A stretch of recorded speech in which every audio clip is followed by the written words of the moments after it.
pessoal, tudo bem? A gente está fazendo hoje uma aula sobre o surgimento das sapatilhas de ponta. Então, para as bailarinas, né, a gente sabe que é um grande sonho começar a usar sapatilha de ponta e hoje a gente vai conhecer um pouquinho dessa história. Então, o balé em si, para a gente conhecer a história das sapatilhas de ponta, a gente tem que conhecer também um pouquinho da história do balé, né? O balé surge há mais de 500 anos atrás e lá no seu início não tinha sapatilha de pontas, né? A sapatilha de pontas é relativamente recente se a gente pensar na história do balé completo, porque a sapatilha de ponta surge há mais ou menos 200 anos atrás, né? Então não é nem metade do tempo que a gente tem de balé clássico, né? Claro que o balé que a gente está considerando aqui é um balé muito diferente do que a gente conhece hoje, então eu vou contar um pouquinho dessa história também. Bom, o balé, quando ele começa, né, ele era dançado nas cortes, as pessoas que dançavam eram todas homens, mesmo os que interpretavam, né, os personagens femininos eram interpretados por homens. Se usava vestidos muito pesados, compridos até os pés, perucas, máscaras, né? E o que é mais diferente ainda, além de tudo isso, eram os sapatos utilizados. Eram sapatos que inclusive tinham saltos. Então, devido a toda essa vestimenta, né, que se utilizava nos baletos, chamados nessa época baletos, a dança ela era muito mais daqui para cima, né? Então, eram mais movimentos de tronco, de braço, de cabeça, e as pernas e pés ficavam ali escondidos debaixo de tanta coisa. Bom, depois a gente vai ter Marie Camargo na França, quem decidiu tirar os saltos dos sapatos para poder dançar. Então aí nessa época a gente já tem as meninas entrando, né, no mundo da dança também. E isso foi na época do reinado de Luís XIV, que foi conhecido depois como Rei Sol. E ele é um personagem muito importante na história do balé porque ele foi um rei que era apaixonado pela dança, né? Então ele estuda o balé e funda na França a escola de dança francesa, que depois, né, vai ser chamada e é conhecida até hoje como a Escola do Ópera de Paris.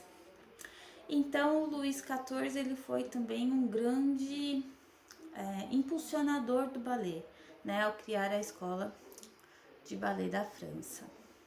Bom, então com Marie Camargo a gente já tem aí a primeira mudança no sapato, né, que deixa de ter salto para que consiga começar a usar mais a parte de baixo, né, as pernas e os pés. O primeiro balé de repertório que existe é o Ballet La Fille Malgardée, que foi criado em 1789. E mesmo ele sendo um balé de repertório, quando ele estreou, não se usava sapatilha de pontas, né? Ainda não tinha surgido a sapatilha de pontas. Mas a gente vai ter aí nessa época, como professor e depois diretor do Ópera de Paris, Carlo Blasius, que escreveu o Tratado Elementar Teórico e Prático sobre a Dança em 1820, né? Então ele foi um grande pensador da dança e um dos pensamentos dele que impulsionou depois o surgimento da sapatilha de ponta é que ele falava que a dança evoluiria tanto que os bailarinos dançariam nas pontas dos pés.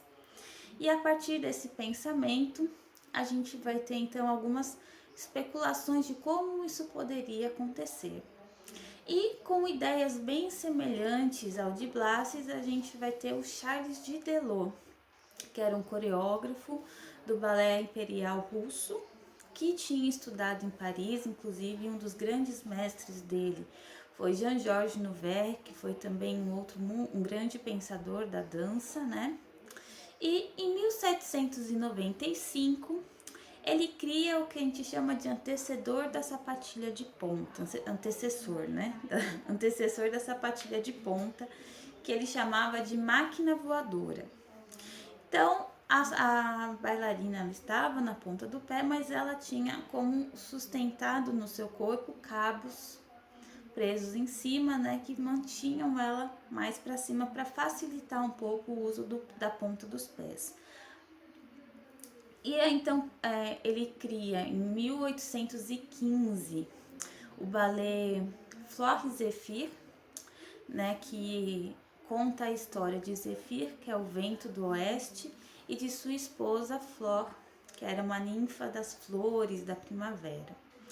Então, para trazer essa sensação da flora, né, de uma ninfa, ele traz essa máquina voadora, e quem utiliza ela aí na estreia do ballet é a Geneviève Gosselin e a Estomina, que eram alunas de Delot.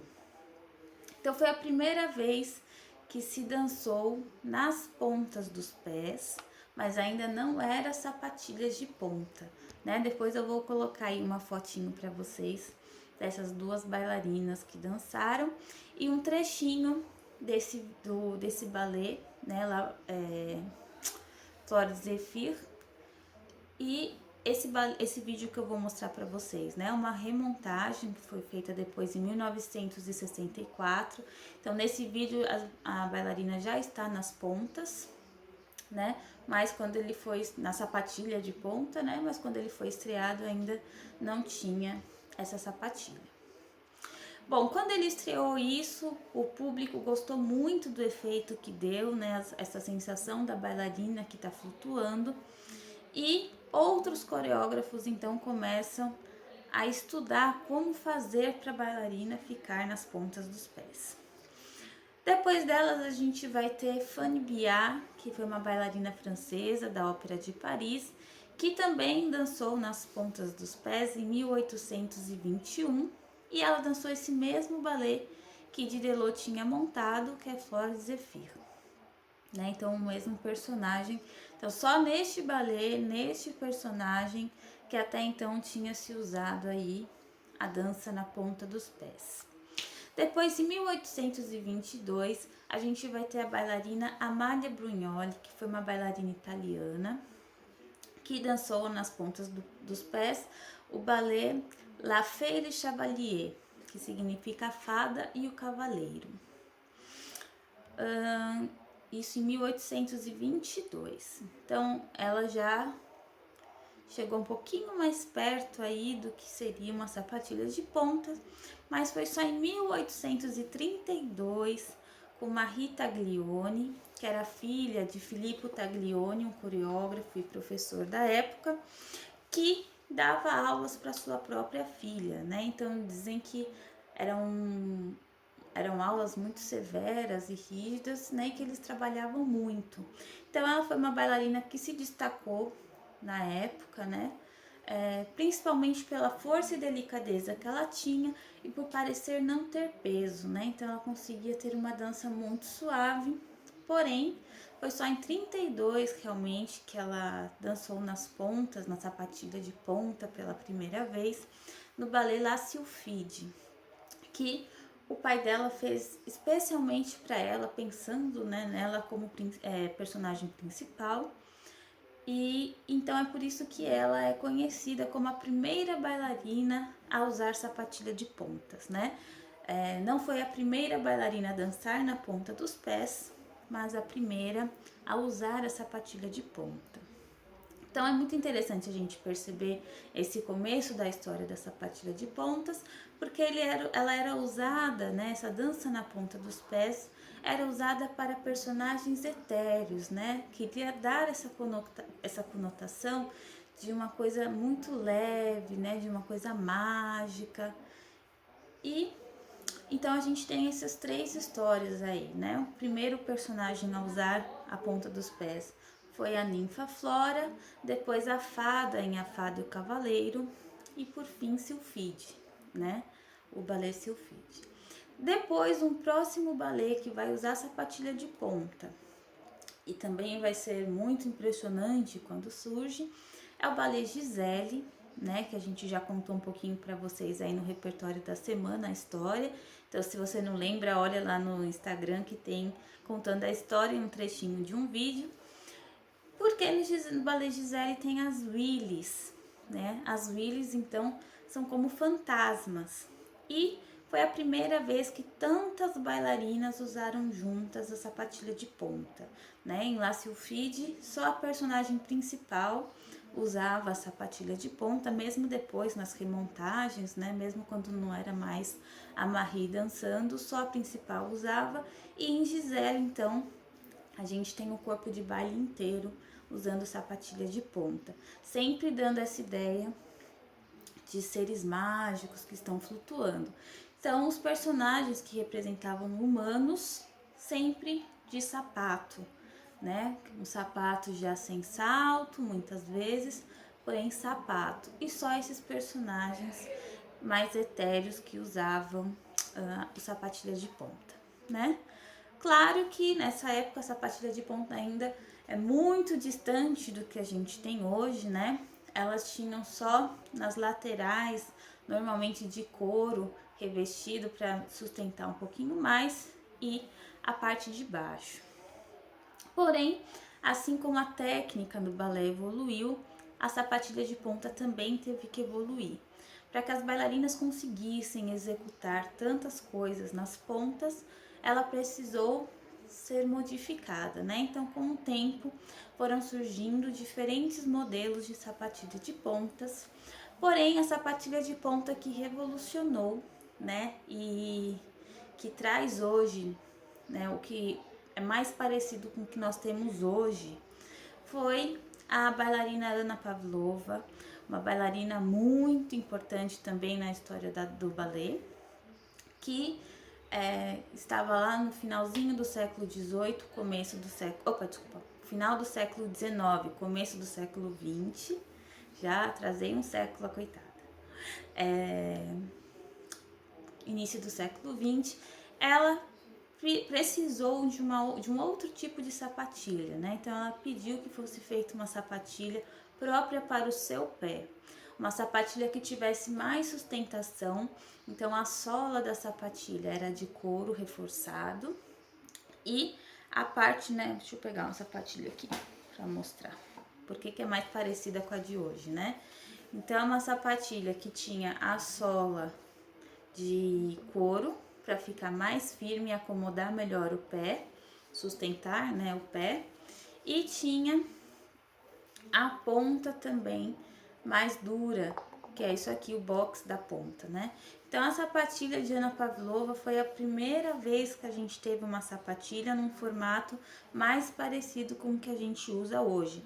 E ela também quis que a ponta da sapatilha fosse mais quadradinha assim, né? Para se sustentar mais. Não tanto como essa que eu tô mostrando aqui, como as de hoje, ainda bem menos, porém já era um formato mais parecido com esse que a gente tem hoje, né? Na época, as bailarinas até falavam que a Anna Pavlova era trapaceira, por ter feito essa sapatilha diferente, né? Que ajudava e tornava um pouco mais fácil dançar na sapatilha de ponta. Porém, essa ideia aí da Anna Pavlova que fez com que as sapatilhas que a gente usa hoje não sejam fáceis de usar, né? Mas que facilitem sim em comparação com o que era até então, né? Aí hoje a gente tem ainda diferentes tipos de sapatilha de ponta, né? Então, por exemplo, eu trouxe duas aqui para mostrar para vocês. Essa que eu mostrei e essa outra aqui, né? Olha como os formatos já são diferentes, né? Então, eu tenho essa daqui, que é mais fina, essa aqui é mais larga, a sola é diferente, essa aqui é mais dura, essa aqui já é mais molinha. Por que disso, né? Então, as sapatilhas começaram a formar diferentes tipos e formatos para acomodar cada pé, né? Que são pés diferentes. Então, o pé que tem mais colo de pé, o pé que tem menos, o pé que tem um formato diferente do outro, um pé mais forte, um pé mais fraco. Então a gente tem hoje aí uma infinidade de modelos de sapatilhas de ponta e cada um vai achando qual a sapatilha que melhor combina com o seu tipo de pé, né? E é por isso também que é tão importante, sempre quando a gente está aí nas aulas de ponta, iniciando a ponta, ter um professor que ajude aí nesse primeiro momento a entender o seu pé em primeiro lugar, o tipo físico que você tem, e depois que sapatilha de ponta que melhor serve para o seu pé, certo? Então, a gente viu hoje quantos nomes, né? Eu falei quantos personagens da história da dança a gente teve envolvidos no surgimento da sapatilha de pontas, né? Espero que vocês tenham gostado e até a próxima.